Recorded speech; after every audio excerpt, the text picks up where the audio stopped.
Welcome to episode 5 of DoorDash series. And this is actually something that I'll do report on. First of all, I'll do report for the week and explain some of the situations and actually bring to light how DoorDash starting to go into gray area again, area of questionable of treating us possibly as employees instead of contractors by penalizing us when we do not take rides or we do not take deliveries that not favored to us. So first of all, I appreciate every single one of you. I really appreciate if you guys would subscribe and like the video. And again, this video is for primarily confirming to DoorDashers that what you're seeing on your app, yes, it's true and reality. To customers to kind of get to know what's happening behind the scenes. And for corporate, hey, this is not the way to deal with drivers, but solve some of the problems that are critical, and drivers will start responding a little bit differently. So, most of the deliveries I accepted through this week were the ones that were favorable to me.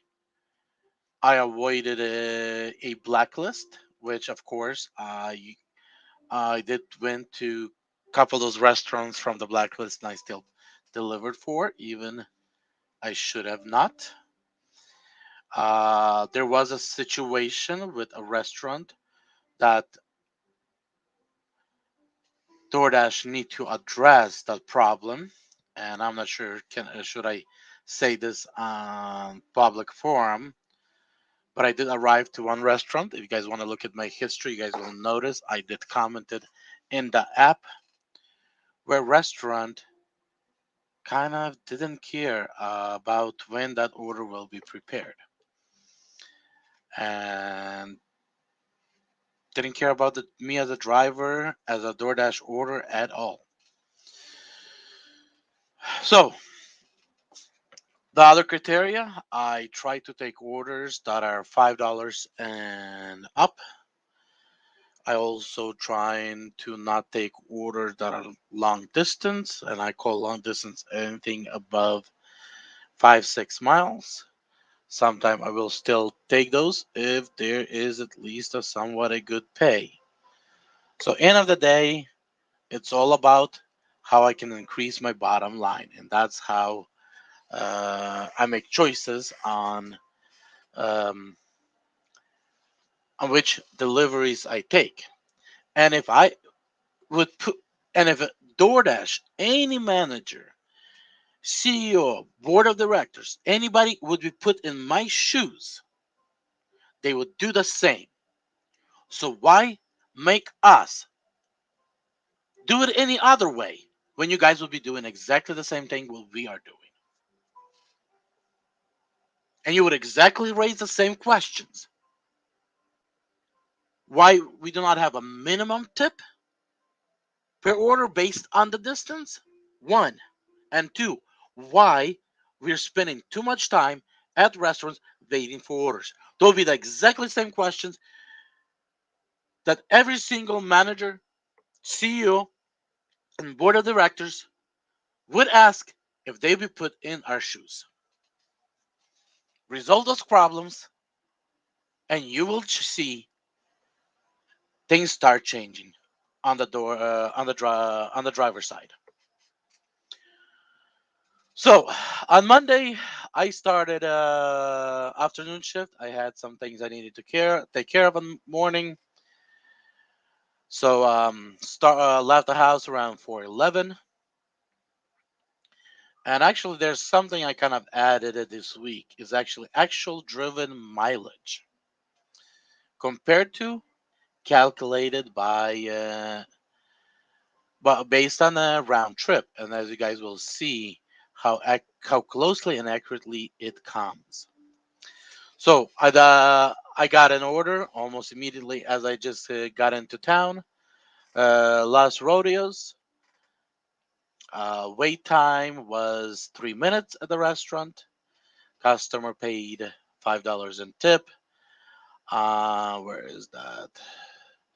Net profit from DoorDash over the on a minimum on a base pay was 32 cents on the order after vehicle expense. Then from there,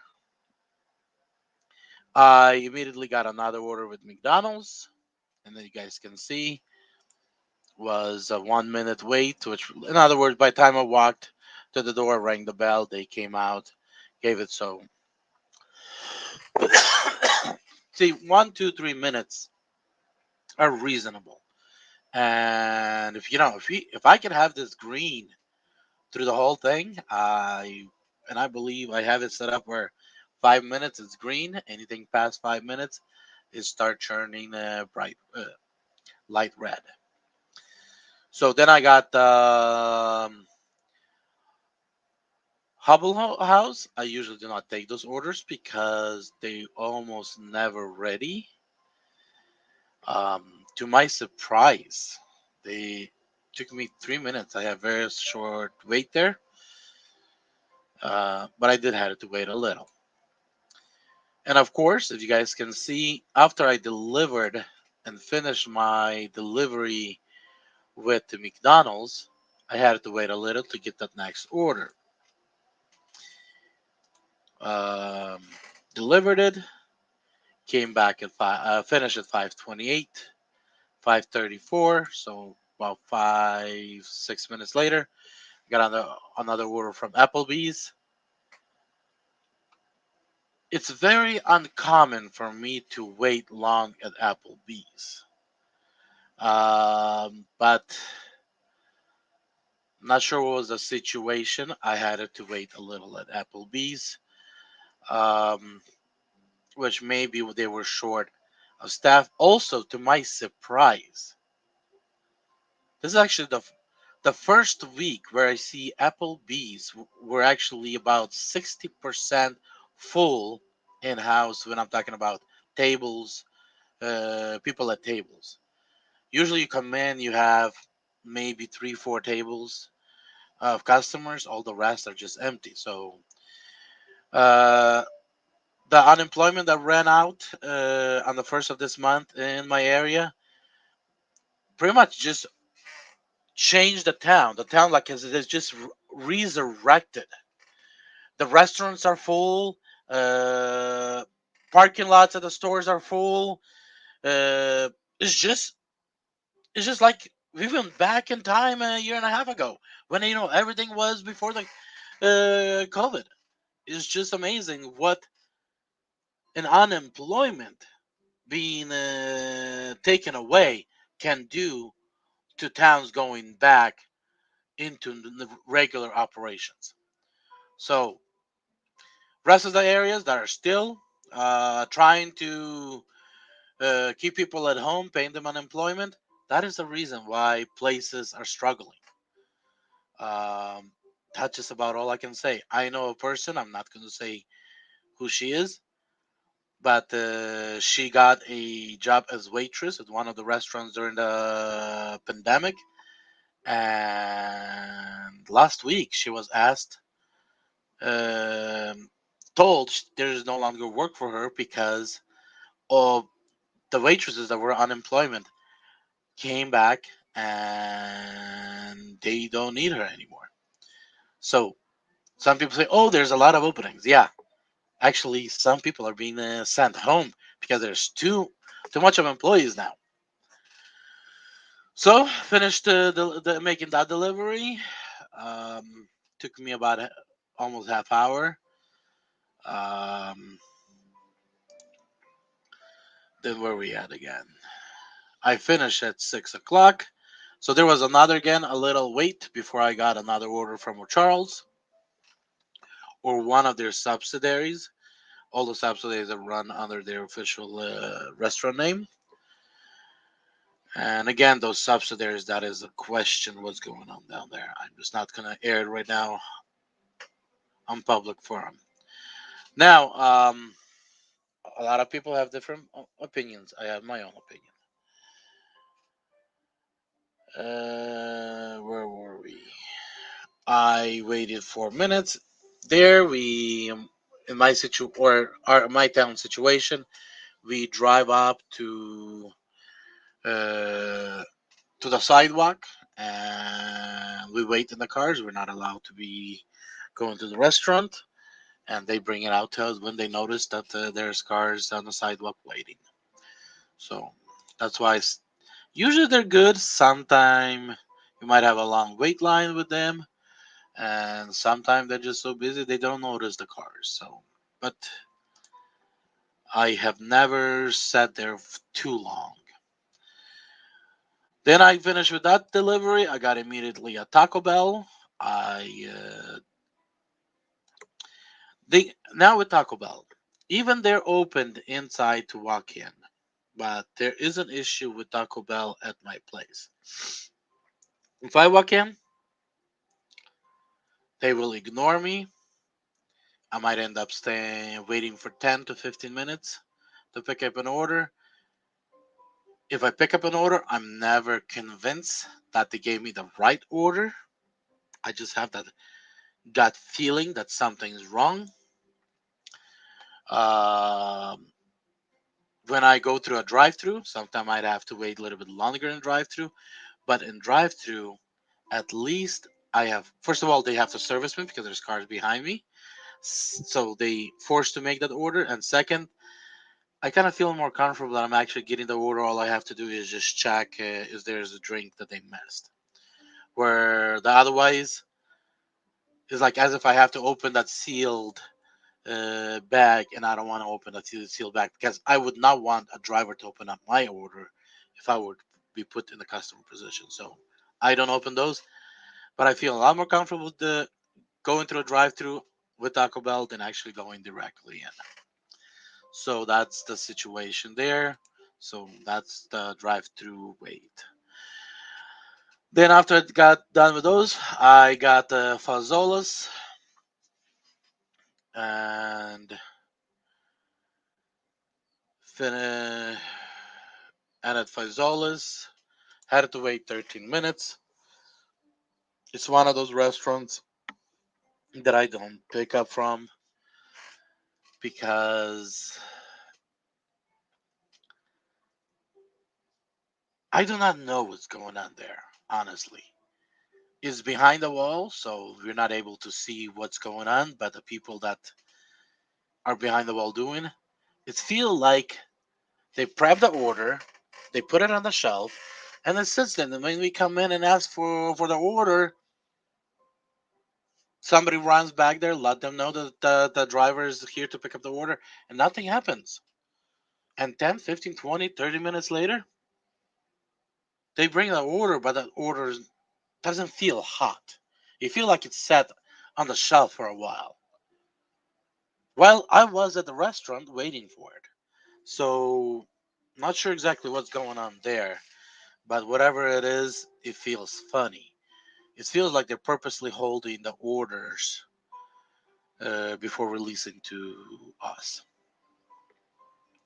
So, I don't remember why I cut out at 8. It probably was because of this long time. I do have a problem lately where things irritate me.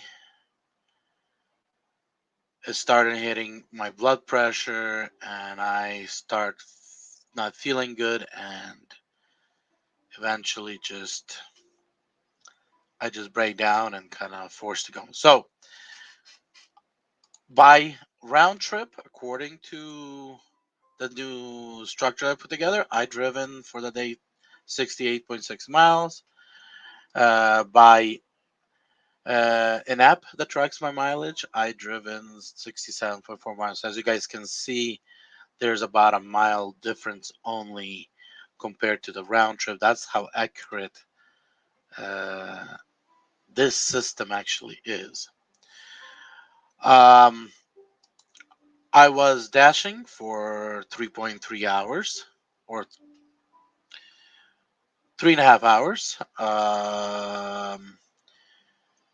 My round time from, and I actually do not have that round time going back home, or do I? Yes, I do.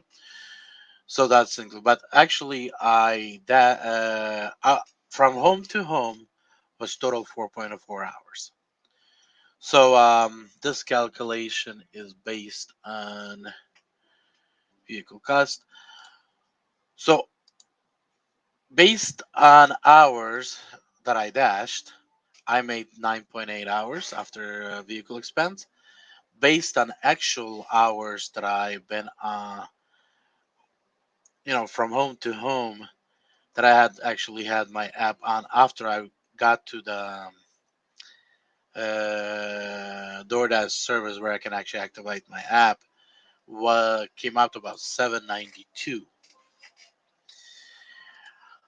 Now, I did put together here this column is how most of the dashers calculate. They don't take any um, how do I say that? They don't calculate any expenses, vehicle expenses. That they just take the how much they made for total, divided by how many hours they worked, and actually that's where I have to actually do this here. Okay, so 55. So we'll take that amount by time, since this is a number, not hour. We do not have to divide it by 24. So 15.8 based on DoorDash time, 12.78 based on um, hours I was um, working and standing by waiting for orders. So we'll do that and add to some of these areas as well. So Tuesday was probably one of the weirdest days, and I kind of ruined the whole week for me. And I'm actually recovering yesterday and today from some of this stuff that's going on. Yes, DoorDash is penalizing us if we decline three opportunities, and that penalty can last from 20 minutes unless they have a rush of orders and they need us, to up to an hour. I don't think I've seen a penalty lasting past an hour. Again, before they would send us a message that they put us on timeout. Now they don't send them any kind of a message. They just stop sending us orders. And I've been noticing that for over a week now. So I left the house at 6:17, arrived roughly around 6:30 or so into the dashing area, or Daniel, however you guys want to say that. The first order that I received, and possibly that was actually the first order I received, was around 7:46. So between the 6:37 and 7:40, that's over an hour, I set zero, I believe, offers. I completed that by 8:01. Wait time at McDonald's was 3 minutes. I received another offer, and probably I did decline maybe one offer or two in between. Do not remember. About an hour and a half later, so pretty much another hour and a half downtime um, for another delivery. Completed that delivery again from McDonald's. 3 minutes wait. That's about 3 minutes is about an average wait at McDonald's here. So by 9:40, I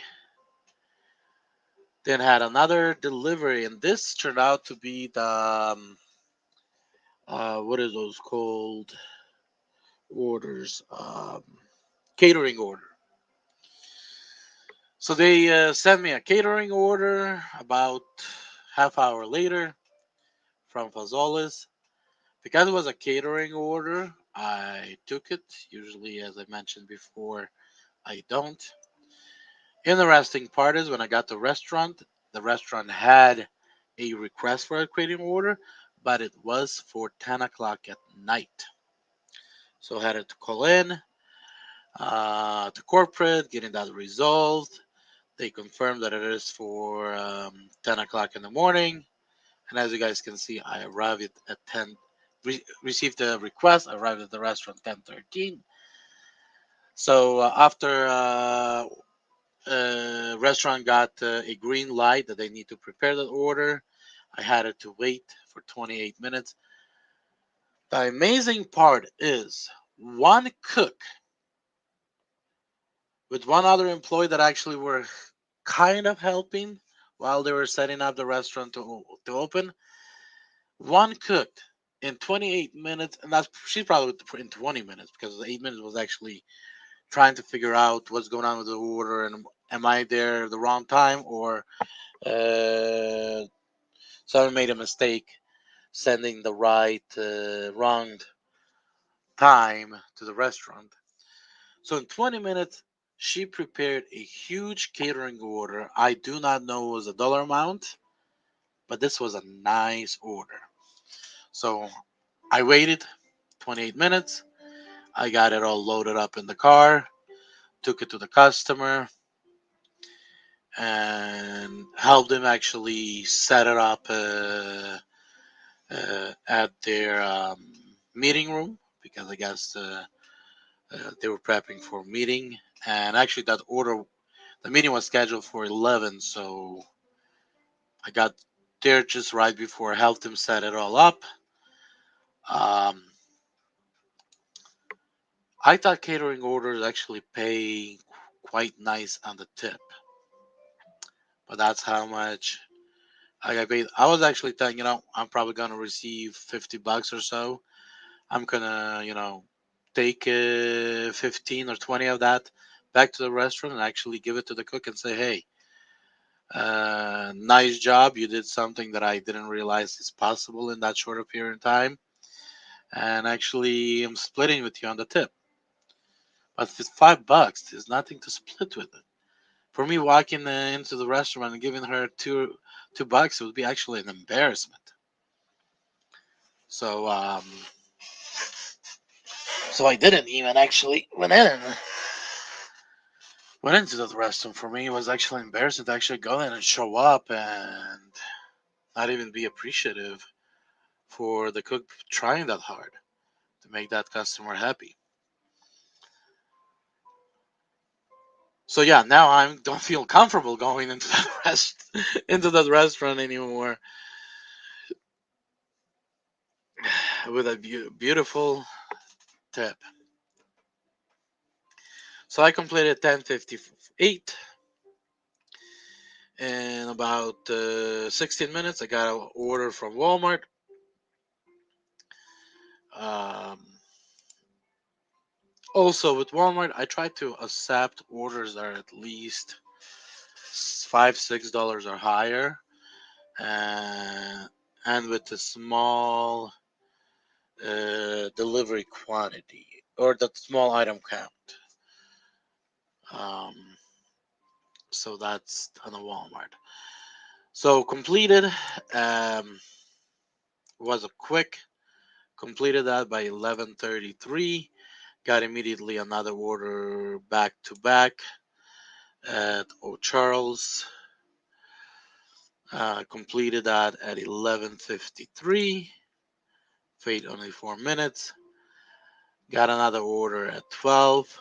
Completed that at 12:15. And I'll be honest, took Penn Station by accident.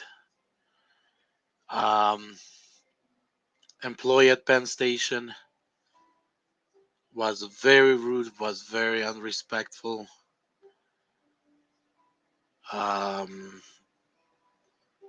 Threw me off balance. Plus, When I looked at how long I've been and that I only made $50 for 7 hours out,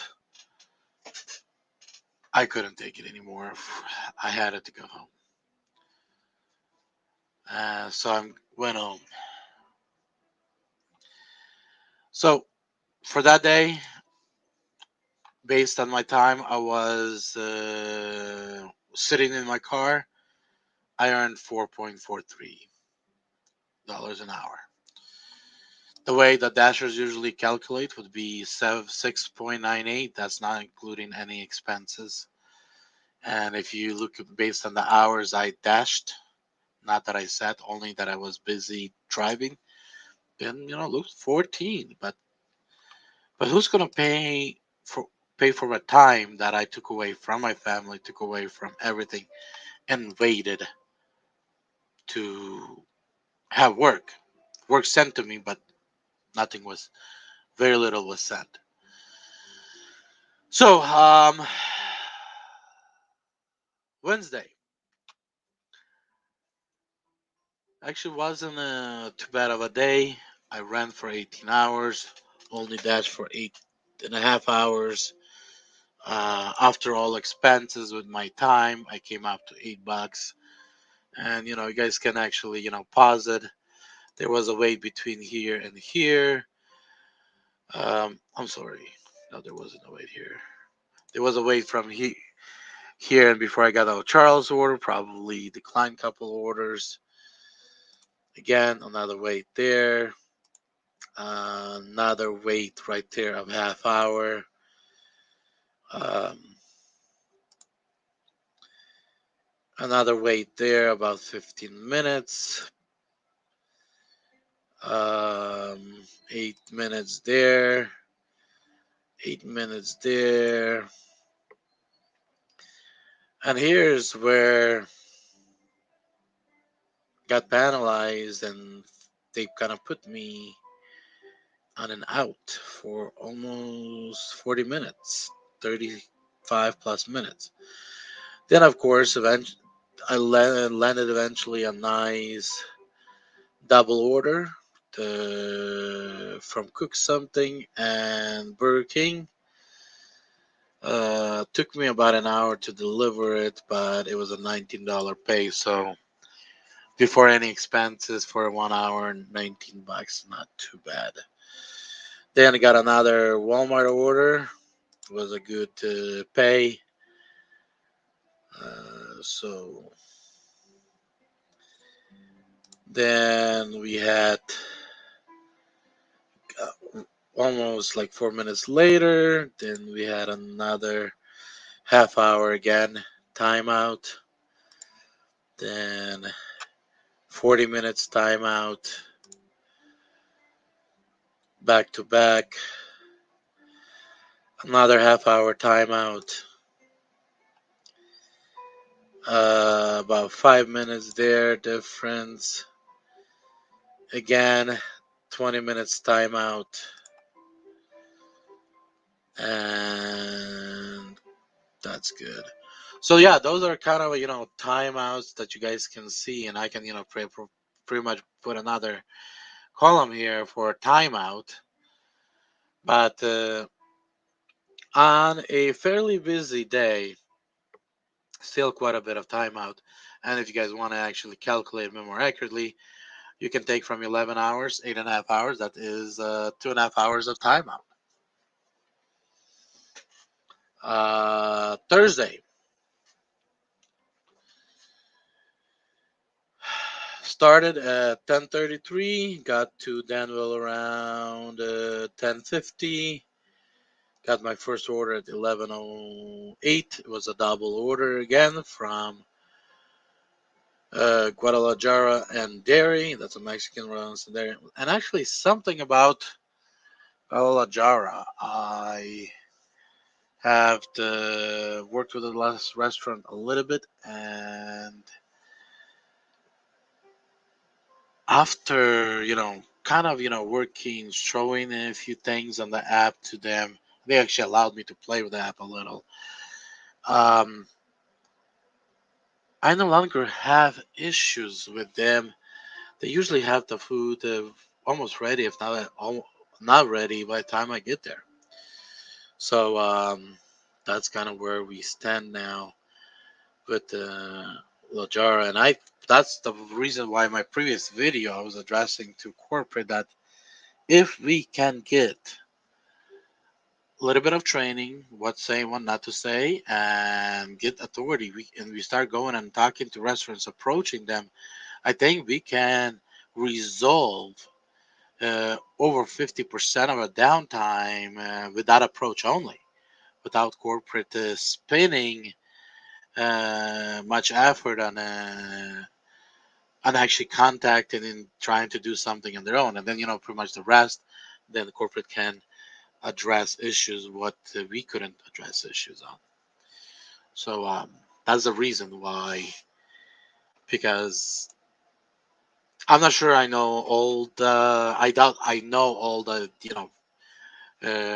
things about the restaurant app, but definitely, they do have an option where they can adjust food preparation time to minimize uh, us as dashers sitting at the restaurant waiting for that food. And they had even no clue that the option like that even existed. So that's right there. And a few other things they didn't know it as well.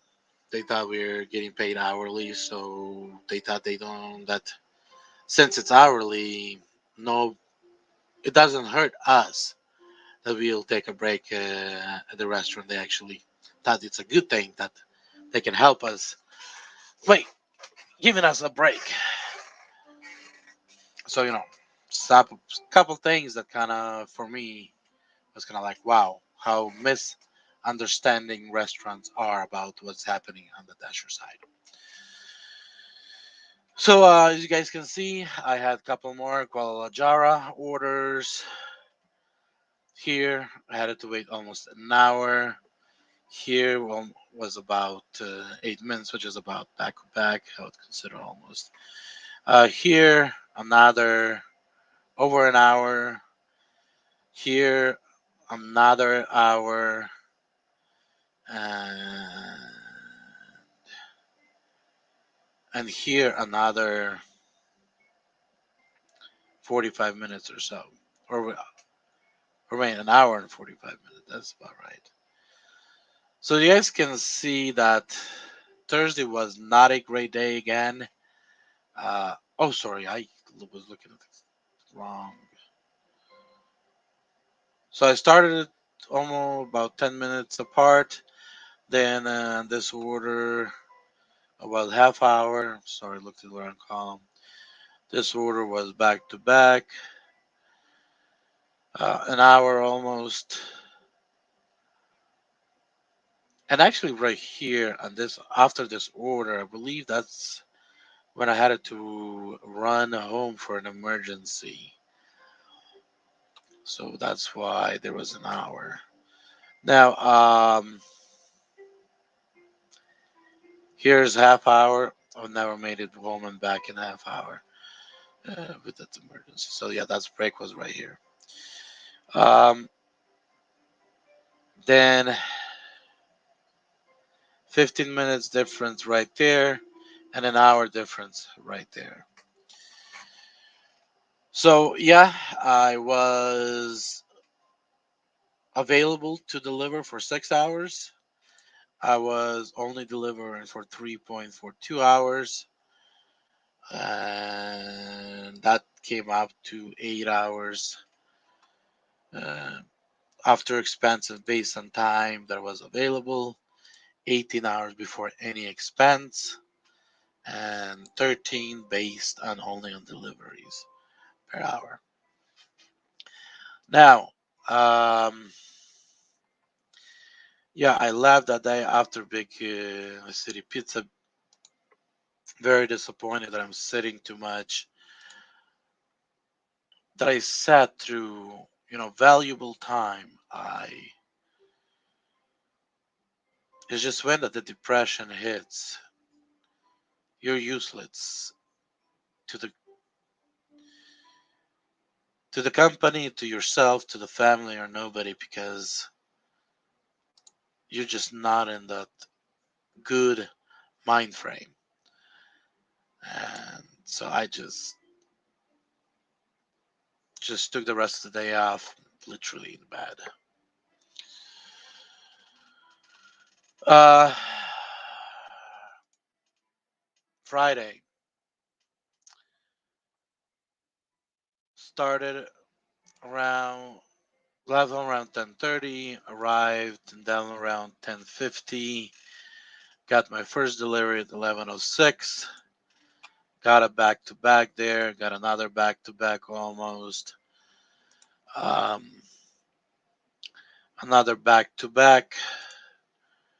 I noticed when there's less drivers that are top dashers or new drivers that qualify as a top dasher in their first 2 week. Um, Usually we are good and we're getting back to back is when we have a lot of top dashers, including new drivers that in their first 2 weeks is that's when things starts getting really sketchy. So we had about a 10-minute split there, another 5 minute split there, and this is where we had an over an hour during lunch hour.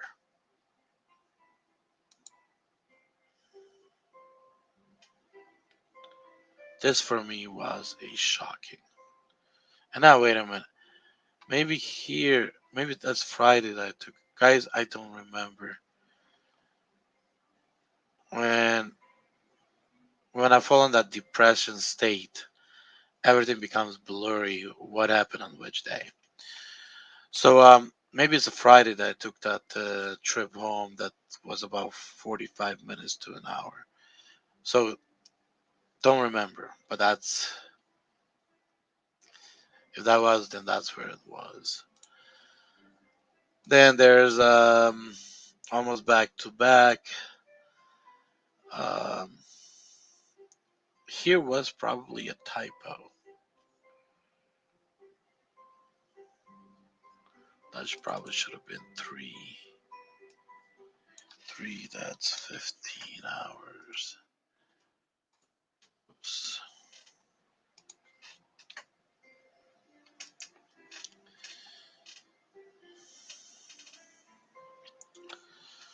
Yeah, when you change it to 316.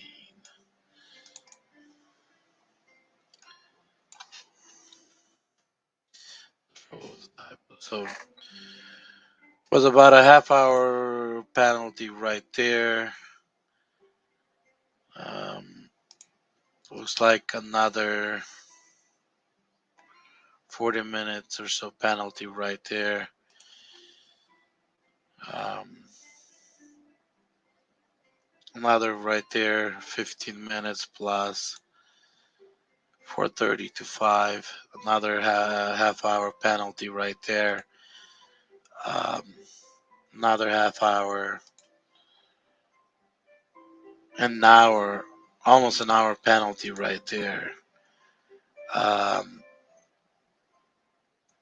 20 minutes right there.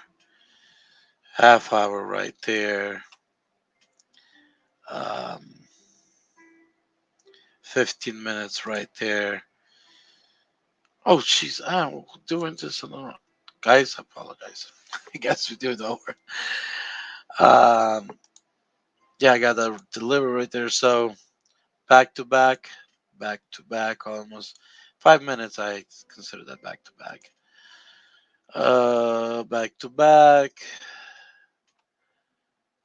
12, 22. So 10 minutes right there. Um, 5 minutes, 1 o'clock, 2 o'clock. So that's might be when I ran home instead of on Thursday. Then we have a 5 minutes. That's 20 minutes right there. 15 minutes right there.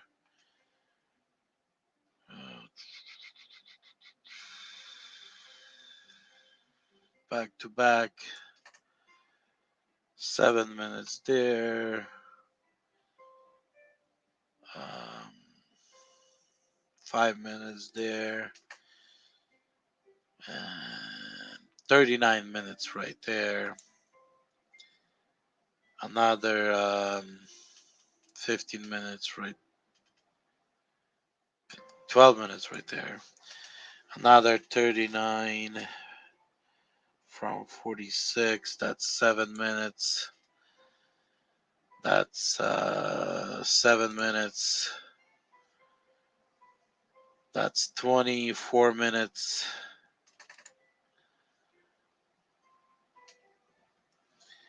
And that's 14 minutes. And that's 10 minutes. So as you guys can see, as it's busy, there is downtime, but not as big gaps. Again, based on the round trip, the difference was almost the same for what it runs. So what round trip will be calculated as. So Friday I made 1338 after all expenses based on our run, 19 bucks an hour based on no expenses whatsoever. So here's our kind of calculations here. So on Wednesday, without any expenses based on how much I was only was making 12 bucks. On Thursday was 11 bucks. It was 19 bucks on Friday. So, that's the truth and the reality. And, we have four different calculations, hourly outcomes that people look at. Some look at how much time they've been away from home without any expenses. Some look at how many times they were dashing. Um, I personally believe the most accurate way is actually to look how many hours you've been away from work available to dash and what came up after vehicle expense, your hourly rate. The most depressing one was it's Thursday, Wednesday, Tuesday, are $4.43. It cannot get any more depressing than that. I did watch somebody doing a YouTube video to dash at night here in my area. Before they relaunched, the restaurant started reopening. Taco Bell was the only place that was open past 9 o'clock. We would have like 8, 9 drivers at Taco Bell parking lot. Right now we have the McDonald's that are 24 hours open now. Um, Wendy's that are going, I believe, till 10.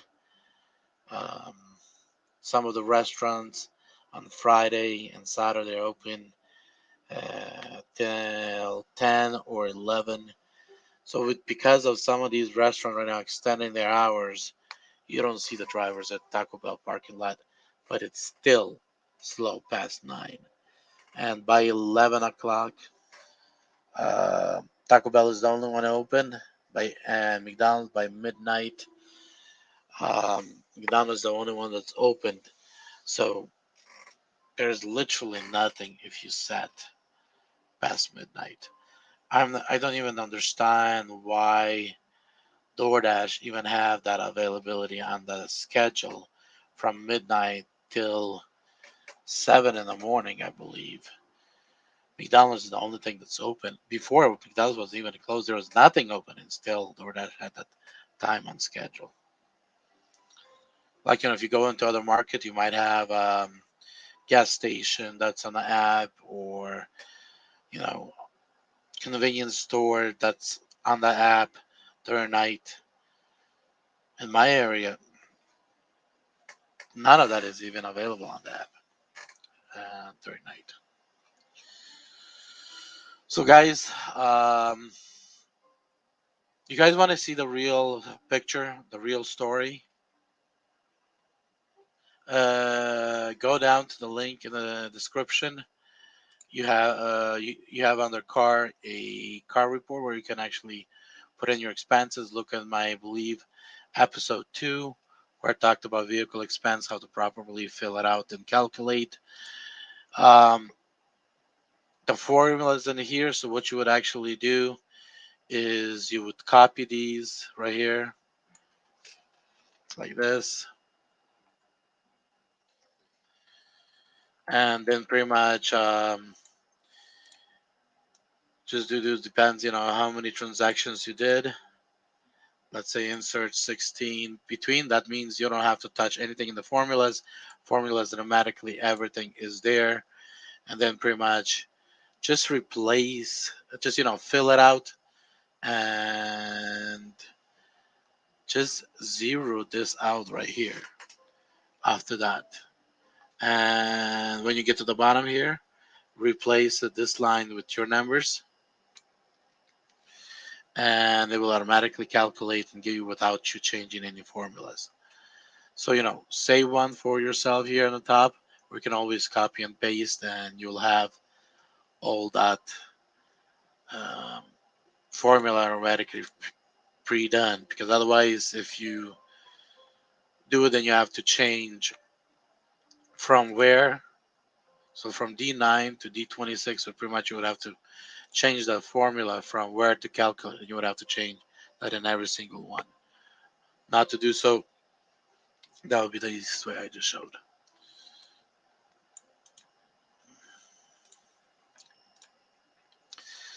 So yeah, when you break down, you can start seeing a picture. You're gonna start seeing how much time you spend at the restaurants, which restaurants is not worth spending time at. Like right here, just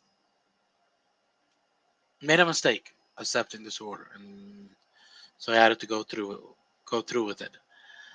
Um, Here I know they messed up. This is not normal for these guys.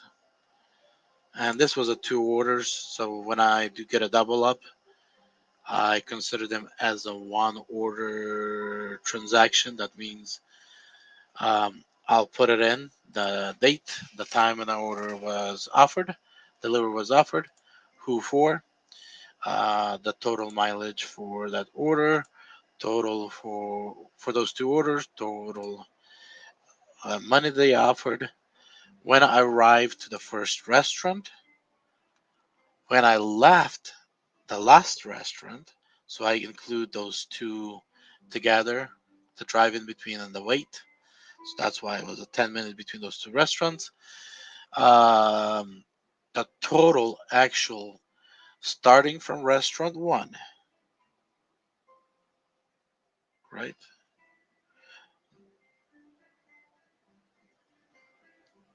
Yes, starting from restaurant one,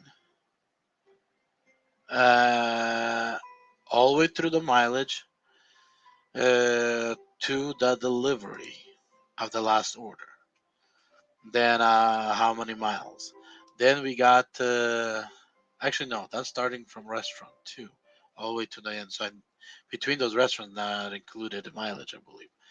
Then we have the time that I delivered the last order, and then total for the orders, if there was any bonus, and then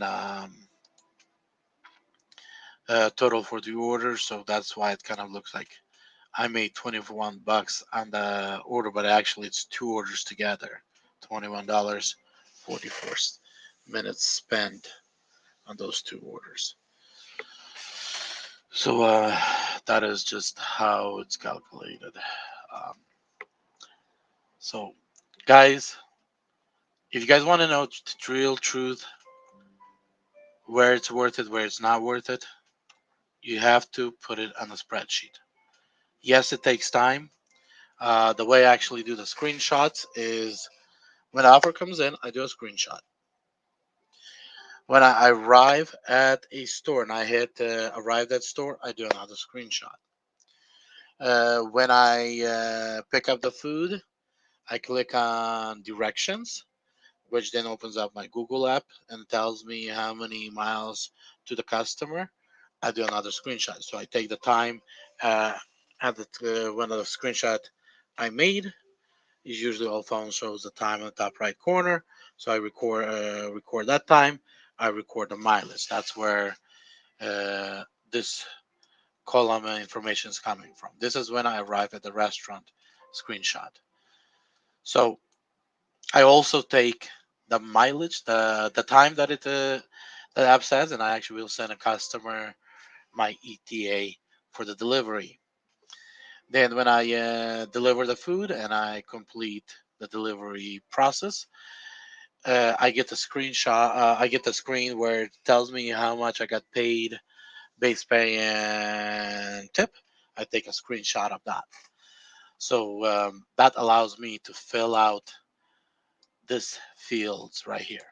So the time when I delivered, the base pay, that tip, and also on we sometimes have the kind of the high peak time. They'll give us a bonus, so I'll put the bonus in that split section right there.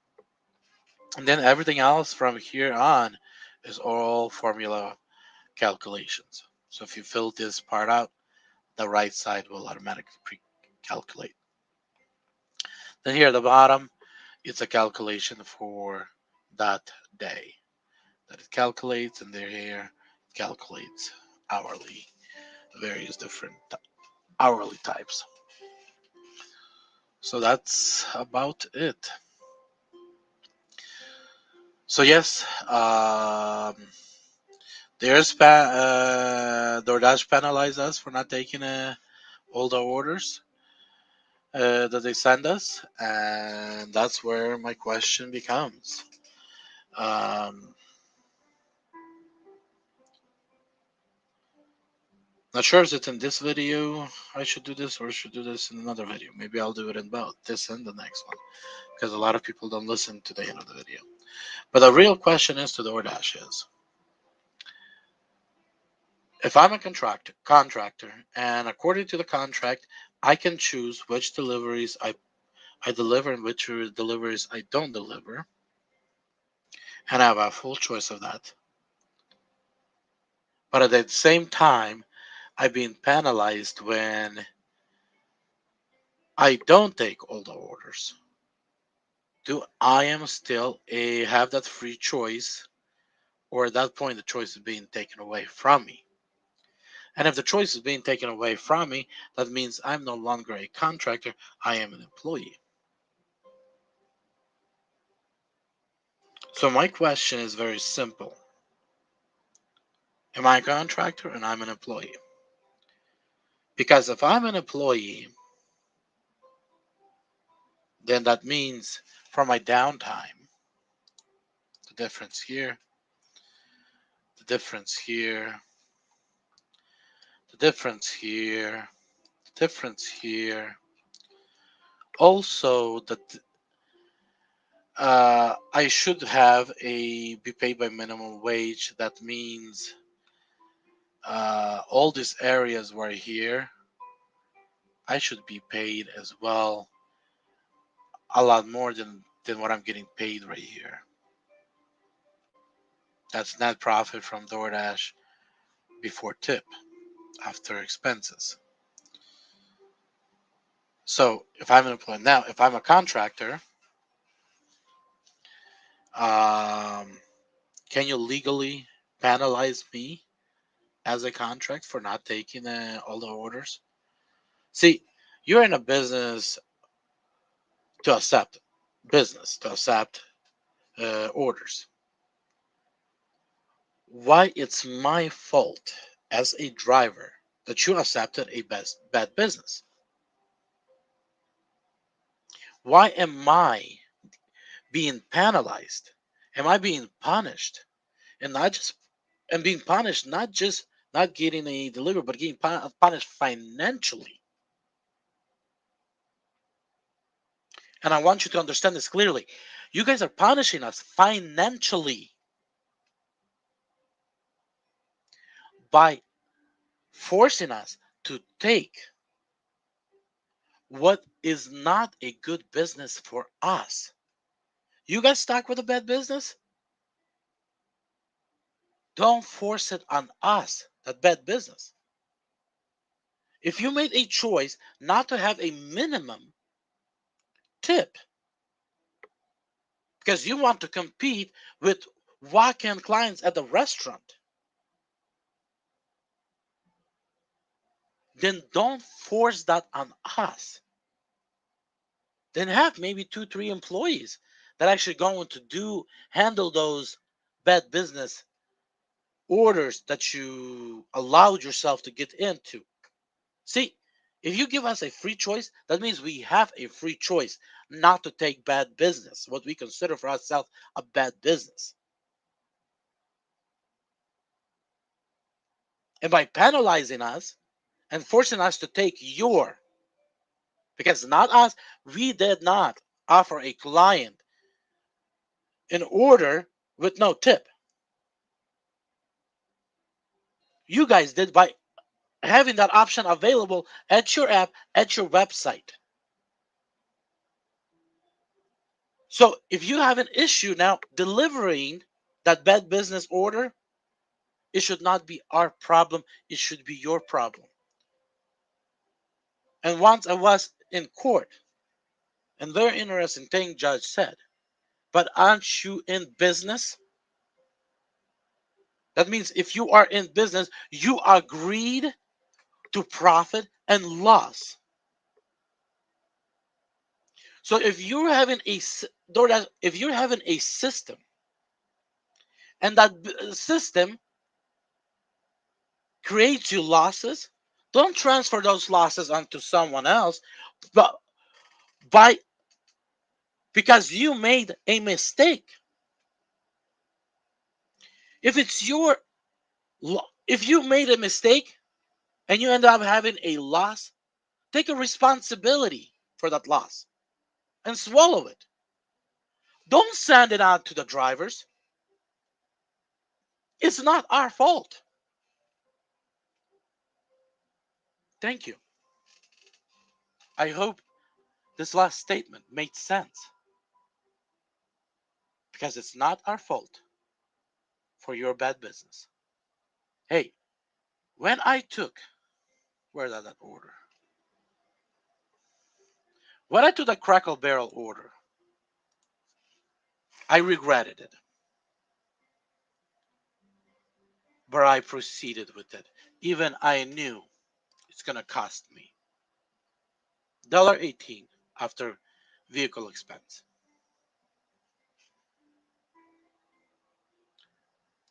When I got stuck with Applebee's for 13 minutes,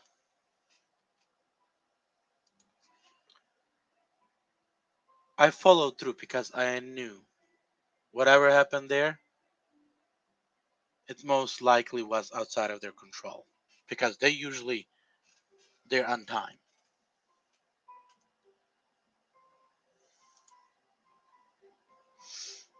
Where's that Penn Station? Fazola's. I'll be honest, if that would have been a regular order, I would have first never taken it. But because it was a catering order, I wanted to actually see what's the whole fuss about. So I took it. Realized there was a misunderstanding with the store. That misunderstanding is not the misunderstanding I created, it's a misunderstanding that somebody created outside of me and the restaurant. Otherwise, the restaurant would have had that food ready. So,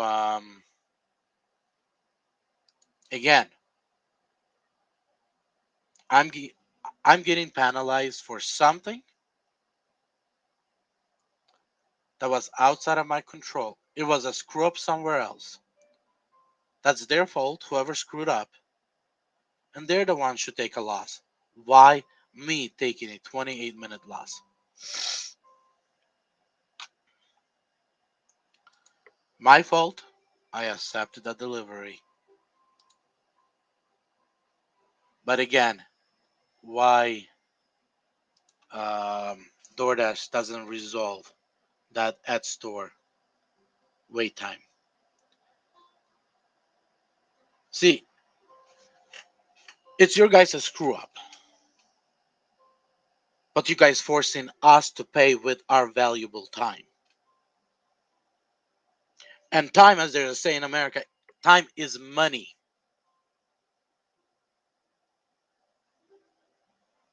And if I took it to court and argued quite well, I can actually prove that it's a robbery of time. And time is money, so it's a robbery of my earnings. Unfortunately, most attorneys in this country do not have a bone in their back to actually take that kind of argument to the court. But that's a robbery of time. And a robbery, if I'm not mistaken in this country, it's a crime. Or at least it was a crime one day. Not sure if it is anymore in this country. A lot of things that used to be in the past a crime, now it's becoming normal operations. So yeah, um, please stop robbing us. You made a bad business decision. Take a responsibility for it. If you guys want to work out a system, I can work out a system in my area with restaurants. Try to get restaurants understand, but I need to have some authority when I do walk in that I am from DoorDash, not I am a driver, because the communications will be completely differently when I'm representing a DoorDash or I'm representing drivers. And let's actually solve this issue. Let's start here. Solve this issue. You'll solve half of the problem in the DoorDash system. The only problem you'll have, the dashers will have a problem with, is these numbers right here. And then we can, after resolving this, reanalyzing what's happening, we can actually come back and see how we can resolve this. Even though I already gave ideas in past videos, but maybe we can look at it from a different angle after we resolve at store downtime. But I doubt. Maybe base pay. I kind of been thinking about it, and maybe again, it's a possibility. It's not something that I believe 100% strongly. I believe 100% strongly in it, but rebuilding the whole structure might not be wise. I hope that makes sense. But I believe that base pay should be based on um, mileage and time spent in traffic. It should not be based at 225 per delivery. There should not be a minimum base. There should be based by mileage and time spent in traffic. That's where base pay should start off with, and it should be calculated how. And then everything else should be covered in tip to make those with minimum tip to make those deliveries attractive to drivers. So fixing downtime, fixing uh, pay offer will put drivers in a situation where they won't have where to say no to a delivery because every delivery will look attractive. Take care, be blessed, and I'll be back.